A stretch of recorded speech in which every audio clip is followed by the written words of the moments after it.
مقارنة بين مباراة المغرب ومباراة الجزائر كمباراتين طبعا بالأمس.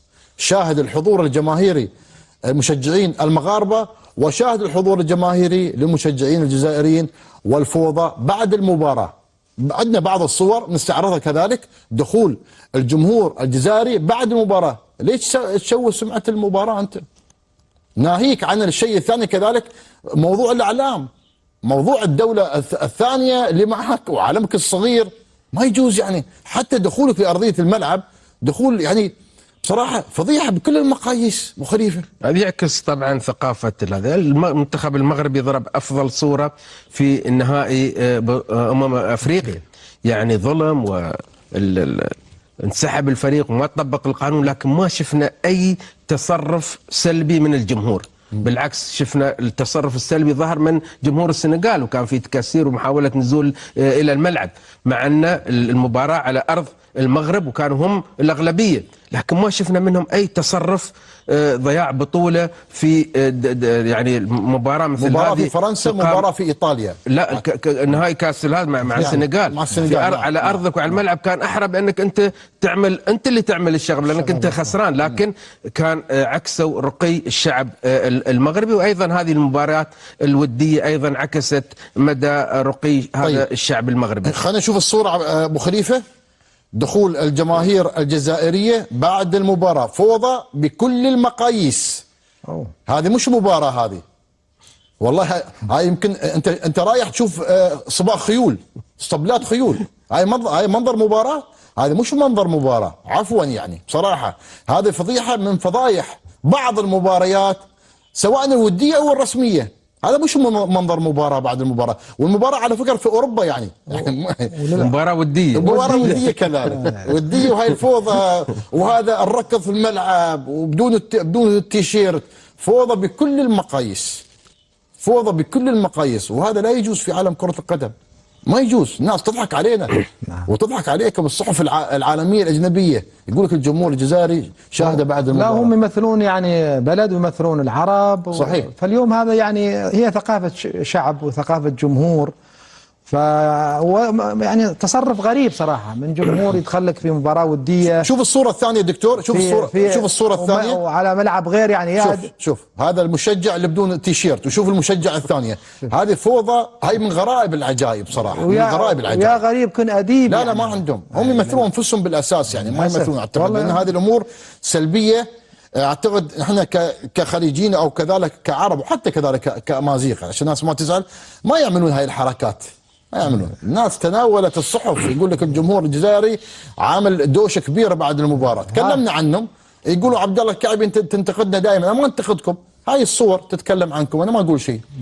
انت يجب ان تفرض احترامك على الاخرين، اما انك تتصرف هذه التصرفات فلازم تتقبل اي انتقاد يجيك من اي جهه. ونحن حديثنا لتسليط الضوء على مثل هذه النقاط لمحاوله اصلاحها وتجنبها في المستقبل، مش تشفي واي شيء اخر، لان ما في شيء يعني هدف شخصي من طرح مثل هذه المواضيع. لكن صحيح. السؤال هنا وين الامن؟ ما كان في امن المباراه؟ اكيد في. الجمهور دخل بالالاف دكتور سليم. شو بيسوي الامن يعني اذا 200 300 واحد من الامن؟ شو بيسوي؟ والله تصرف هذا يحسب، وهاي من سلبيات الجمهور الجزائري بصراحه في اكثر من صوره، وهذا خطأ. ويمكن مباراة ودية حتى الأمن ما كان متوقع أن يكون في دخول أو فوضى بهالطريقة. هذا أكيد أمن موجود، ولكن ما في شيء يستدعي. اليوم مباراة ودية شفنا دخول جمهور، يعني ما في فزت خسرت مباراة ما لها تأثير نتيجة، يعني مجرد يعني غريبة الصور غريبة يعني بصراحة. شوف هالمنظر هذا ومنظر اليوم مباراة رسمية تؤدي إلى كأس العالم. كيف ظهر المنتخب العراقي؟ صحيح، يعني كان بصراحة مزين الملعب بالإعلام بالهتافات بالتشجيع، ما شفنا أي يعني تصرف هذا لا من البوليفيين ولا من العراقيين. صحيح. كانت مباراة ظهرت بشكل مع أن شوف الحساسية أنك أنت 90 دقيقة تأهلك لكأس العالم، فيها ضغط كبير. أيوة ضغط كبير، والجماهير يعني كانت الحزن كان مخيم عليهم والفرح على الجهة الأخرى، لكن ما شفنا أي خروج عن النص. بالضبط، كل واحد يعني عبر عن مشاعره بكل احترام بكل هذا، والفريقين يعني فرضوا احترامهم على الجميع. للأسف الشديد يعني للأسف صراحة بعض اللقطات والصور والفيديوهات شاهدناها لبعض من الجمهور الجزائري سلوكهم مرفوض. وعلى فكرة يعني نقول بصريح العبارة، هذه مش أول مرة، هم عملوها في بعض الحركات كذلك في الرباط في كأس أفريقيا، وعملوها كذلك في مراكش. يعني أكون واضح، عبد الله الكعبي تتحاربنا وتنتقدنا وتكرهنا، أنا ما أكره، أنا أشوف الصور وأعلق عليها مع احترامي وتقدير طبعا اللي يشوفه. يعني البعض، القلة مش الكل. دكتور سليم، أتوقع تيجي عقوبة من الاتحاد الدولي يعني كاتحاد كرة، ويمكن يكون أيضا منع جماهير كذا. الحقيقة يعني ما يعني تصرف غريب وعجيب ويسيل نعم للبلد ويسيل أكيد. العرب ويسيل ولا تنسى بعد دكتور، ترى البعض منهم شجع السنغال، هم احتفلوا بفوز السنغال على المغرب. نعم. البعض منهم في بعض المدن طبعا، منهم وهران او المدن الثانيه. صور الفيديوهات عندي بكثره يعني عن المباراه، بس خلاص نغلق هذا الملف. يعني تعلم كذلك من الجمهور الاخر، الجمهور المغربي، يعني مع احترامي وتقديري لك، يعني بصراحه يعني بعض الصور وكذلك انت تمثل بلد، انت مشجع بلدك، يعني كون بصوره حضاريه، بصوره جميله ترتقي لبلدك، تشريف انت بلدك. تمثل بلدك، انت سفير لبلدك، سواء في ايطاليا المباراه او في فرنسا. انتم شجعتوا السنغال، حضرتوا للسنغال الفتره الماضيه، الان عملتوا فوضى بعد المباراه، وهذا سلوك مرفوض، هذا سلوك مرفوض بشكل كبير بصراحه. طيب زين، نتحدث الان عن الملف المغربي. تجربه ناجحه للمدرب محمد وهبي في اول ظهور للمنتخب المغربي في اول مواجهتين، مقنع المنتخب المغربي مع محمد وهبي. الكلام اللي قلناه عن المنتخب السعودي بنعيده عن المنتخب المغربي. صحيح. المنتخب المغربي اي مدرب عنده يعني خبرة وعنده امكانيات ممكن ينجح مع المنتخب المغربي، لان العناصر موجودة والأرضية موجودة للنجاح. كاتحاد يدعم والمنتخبات، جميع المنتخبات، وأيضا العناصر متوفرة عندك تقدر تنجح. فأنت هني وخبرتك وفنك أنك كيف تدير هذه العناصر وتطلع منهم أفضل ما عندهم. فأي مدرب يأتي يجد الأرض خصبة للنجاح. فنجاح وهبي من بعد نجاحات اللي أقلم بسرعة محمد وهبي، أكيد سرعة التأقلم، أكيد شفنا اللاعبين يلعبون بأريحية، ما في أي مشاكل، مع أن المنتخب اللي فيه نجوم عادة ما تكون هناك في يعني غرفة الملابس ما تكون مستقرة، ولكن من الواضح جدا أن الكابتن وهبي استطاع أن يسيطر على غرفة الملابس، والكل كان يؤدي بشكل ممتاز. شفنا ما تغير شيء لا على نظام اللعب ولا على حتى روح اللاعبين موجودة، ولا كأنه تغير جهاز فني في المنتخب. نعم. مدرب جديد دكتور سليم مع منتخب نفس الأدوات المنتخب المغربي، ممكن زاد عليهم 6-7 لاعبين يعني تقريبا. يعني منتخب جاب بعض اللاعبين، مدافع عيسى، ياسين، جسيم، في أسماء بالعوف ضم بعض الأسماء، ولكن أعتقد المدرب صاحب فكر، اعتقد يفاجئ الجمهور المغربي في المرحله المقبله. اليوم المدرب المغربي في قمه مستواه وعطاءه كذلك، وعطاء صحيح، سواء في كاس العالم الاخيره، في البطوله الافريقيه الاخيره.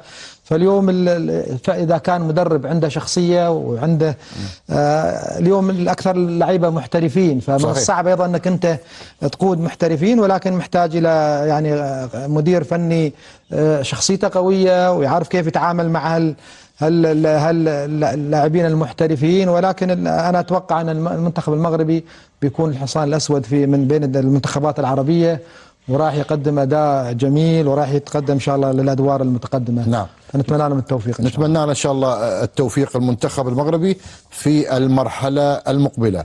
طبعا 8 منتخبات عربيه الى كاس العالم دكتور سليم، المميز فيهم اي منتخب دكتور؟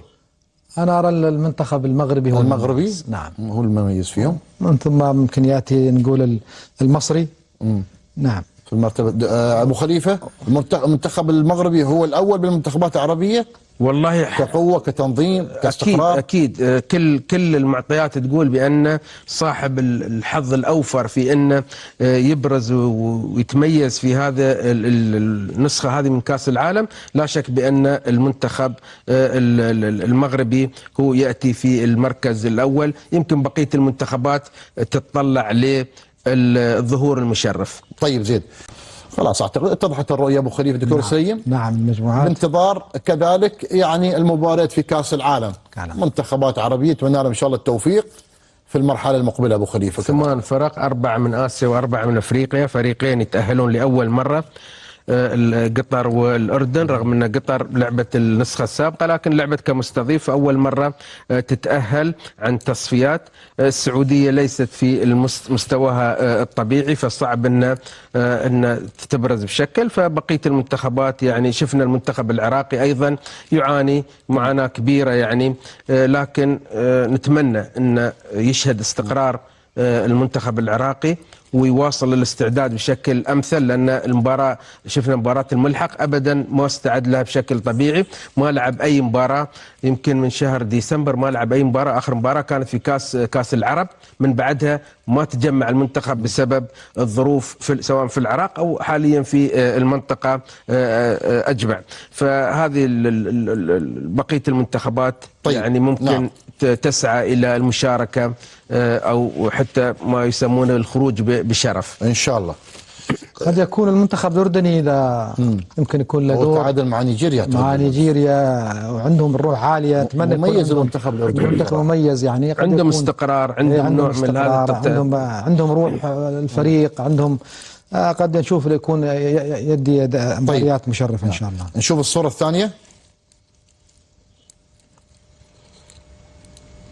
هاي المنتخبات تكلمنا عنها خلاص، يعني 8 منتخبات عربية تغادر بإذن الله تعالى في الصيف تقريبا إلى الولايات المتحدة الأمريكية. المنتخب القطري، الأردني، السعودي، العراقي، المغربي، تونس، مصر، الجزائر.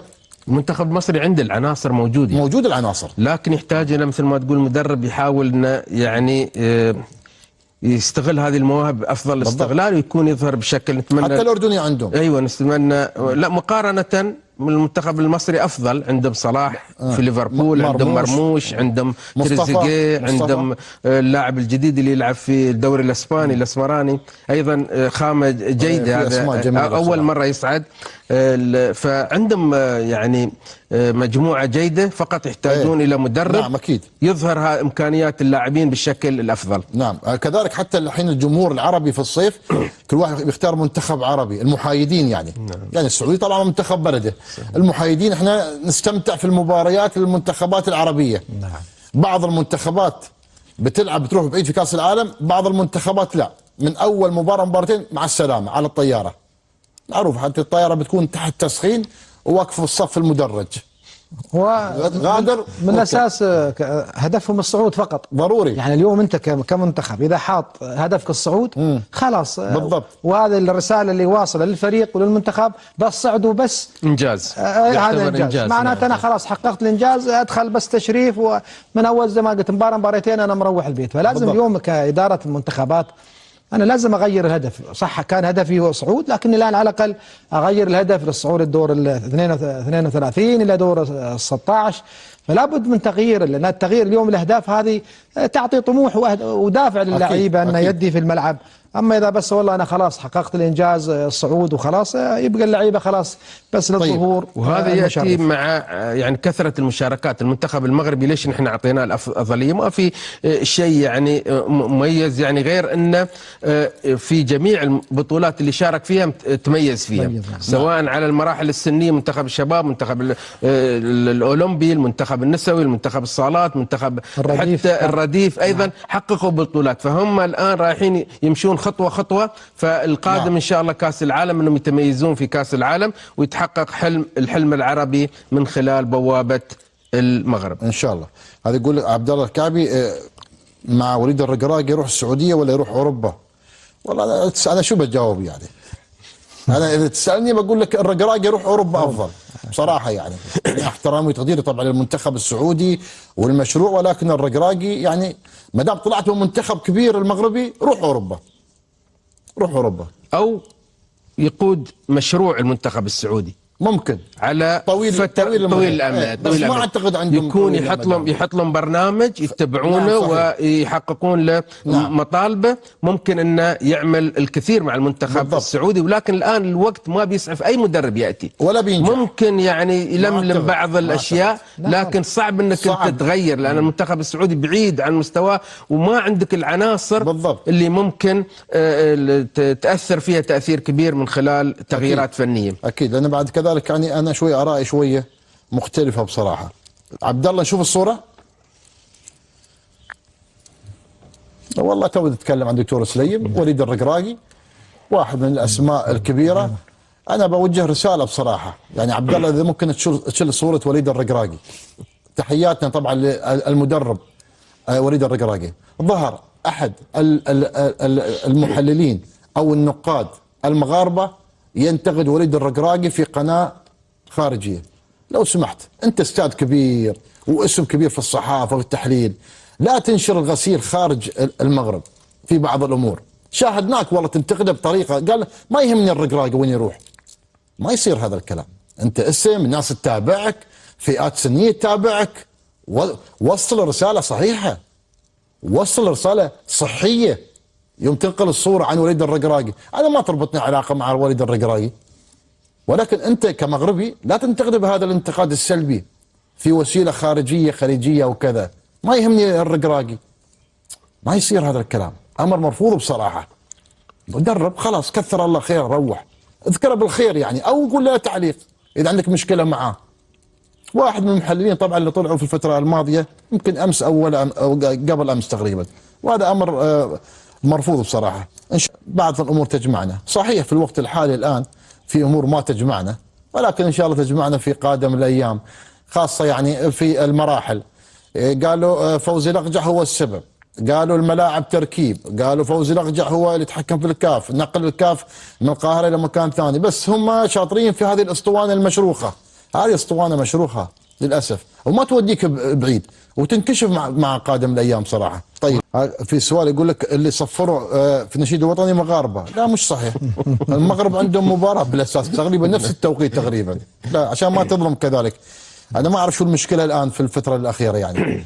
هم الان مع السنغال ضد المغرب، والنشيد الوطني المغاربه هم اللي صفروا. لا ما اعتقد هذه عقدة النقص عبد الله، عقدة النقص مشكلة للأسف. الواحد اللي يشوف عنه اقل من شخص متميز فما يستطيع انه يجاري ويوصل لمرحلة يبدا يطلع مثل هذه الاشياء. نعم. خلينا نكون بعد واضحين ان بعض الاعلاميين من بعض الدول يحاربون هذه الامور بصراحه عن نجاح فوزي الأقجع والمغرب وكذا.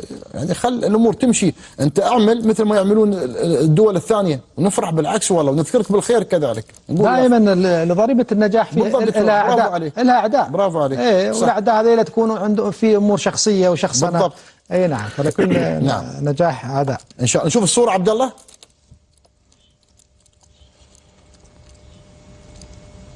اجمل لقطه في المباراه، شوف ابو خليفه، بين افضل لاعب في العالم اشرف حكيمي مع افضل موهبه طالعه الان ياسين جسيم، لاعب المنتخب المغربي اللي طبعا تالق في تشيلو بطل العالم. ولكن هذه اللقطه جميله، شوف يحث اللاعب الخبره يحث اللاعب الصغير، يعني يعطيه مؤشرات وكذا، يعطيه يعني هذا اللي ذكرناه عبد الله في الحلقه الماضيه، يمكن ذكرنا تناولنا الموضوع هذا، ان المنتخب المغربي خليط من نجوم ولعيبه صاعدين، فمهمه النجوم هذه انهم يحتضنون ويحتوون النجوم هاي ويصعدون فيهم الى ان يصبحون ان شاء الله نجوم المستقبل، لان هذا المستقبل الكره المغربيه. شجعونهم. نعم بالضبط. نعم هذا من الاسماء الجميله، ياسين جسيم وعثمان معمة. يا كذلك انت المغربي عايش برا المغرب او في المغرب، سجلها عندك، عثمان معمة وياسين جسيم وبالعوف او بعوف. هذه من الاسماء اللي لهم صيت في السنوات المقبلة مع المنتخب المغربي. علي سعيد الكعبي المعلق الرياضي يعطي الأخبار الحقيقية والتحليل الفني على الهواء مباشرة، مثل الشوالي ممكن معلقين ثانيين، ولكن يأتي معلق يقول لك السنغال عندها بطولتين، يخالف القوانين، ينشر الأخبار المغلوطة اللي طبعا أعلنها اتحاد الكاف. أنت تقول بطولتين للسنغال، أنت مش على كيفك بالأساس، أنت القرار صدر وبانتظار الاستئناف. طبعا شفنا طبعا المعلق علي سعيد الكعبي كتعليق مميز، الشوالي كذلك كتعليق مميز، حفيد دراجي يقول لا اخبار مغلوطه مش صحيحه يا كابتن، مش صحيحه. احترامي وتقديري لك يا حفيد دراجي، انت معلق كبير وكذا، ولكن اعطي الاخبار الصحيحه ولا تدخل الامور الشخصيه بالضبط. او الامور لا تشخصن الامور. بطولتين السنغال يروح يرجع بطولتين السنغال ما يصير. تفضل ابو خليفه. ففعلا هذه يعني لفتة جميلة من علي سعيد الكعبي، نحييه من هذا المنبر هذا ونقدم له كل تحيته. أما بالنسبة لسؤالك عبد الله عن هيرفي رينارد، أنا أعتقد بأن وضع المنتخب السعودي لا يحل، مشكلتهم لا تحل بتغيير المدرب، لأن الوضع غير صحيح كمنظومة. معظم اللاعبين يمكن 90 أو 80% شو الحل ابو خليفه؟ من ينسون الكاس العالم هذا، انه ممكن تغيير المدرب يعني يحل بعض المشاكل الفنية، ولكن انت عندك مشاكل